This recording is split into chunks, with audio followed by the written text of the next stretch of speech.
जनाब हैदराबाद बेलगाम जुबान सबकी है और मैं खादिम बनकर अर्ज कर रहा हूं, आप जैसों को ऑपरेशन करना आता है, हमको पोस्टमार्टम करना आता है।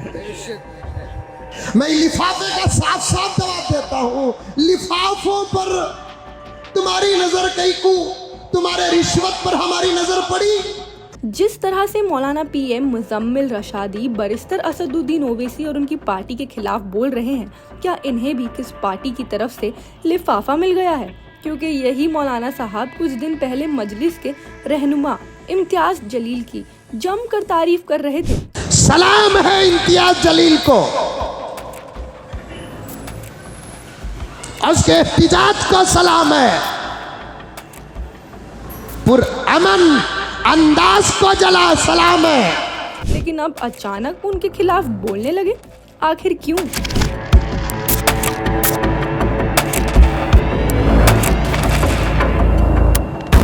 वेलकम बैक टू मुस्लिम सियासत। आज बात करेंगे मौलाना पीएम मुजम्मिल राशिदी की, जो उस ऑल इंडिया मजलिस इत्तेहादुल मुस्लिमीन और बरिस्टर असदुद्दीन ओवैसी पर उंगली उठा रहे हैं, जो उनकी मुसीबत के वक्त यही पार्टी और बरिस्टर असदुद्दीन ओवैसी खड़े थे।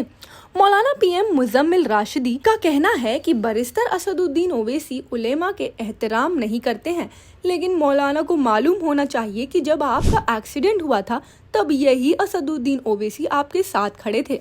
आपको बता दें, पिछले साल मौलाना पीएम मुजम्मिल राशिदी का रोड एक्सीडेंट हो गया था और वो बुरी तरह जख्मी हो गए थे, लेकिन उनसे मिलने मजलिस के नुमाइंदे ही हॉस्पिटल पहुंचे थे, बाकी कोई पार्टी के लोग वहां नहीं थे। और सदर मजलिस बरिस्टर असदुद्दीन ओवैसी को जैसे ही खबर मिली, वो अपना जरूरी काम छोड़कर मौलाना पीएम मुजम्मिल के खैरियत दरियाफ्त करने हॉस्पिटल पहुंच गए थे।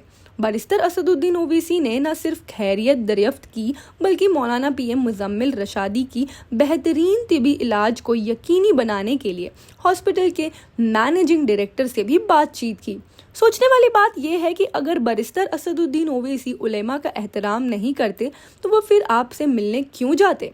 जैसे ही मौलाना सज्जाद नोमानी साहब लिस्ट जारी किए और मुसलमानों को महाविकास अघाड़ी को वोट देने की बात की, तो बीजेपी और उसके हर नेता ने मौलाना के फतवे को हर छोटे बड़े प्रोग्राम में यूज किया। और बीजेपी वाले ये भी कह रहे थे कि महाराष्ट्र फतवा से नहीं बल्कि भगवा से चलेगा, और पूरा इलेक्शन भगवा बामुकाबला फतवा हो गया।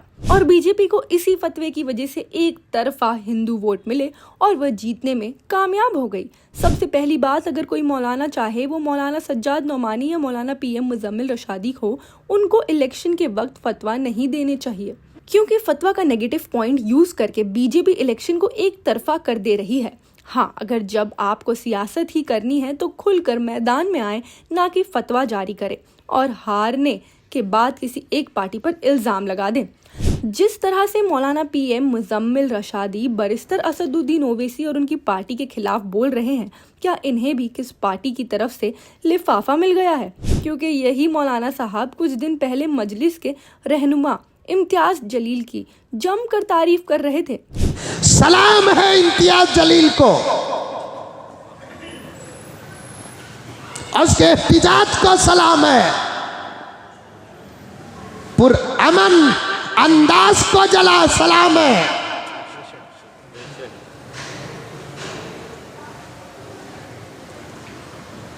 और उसके इश्क रसूल और मोहब्बत रसूल की कैफियत को सलाम है। देखे रे, महाराष्ट्र का आंदोलन, एहतिजाज,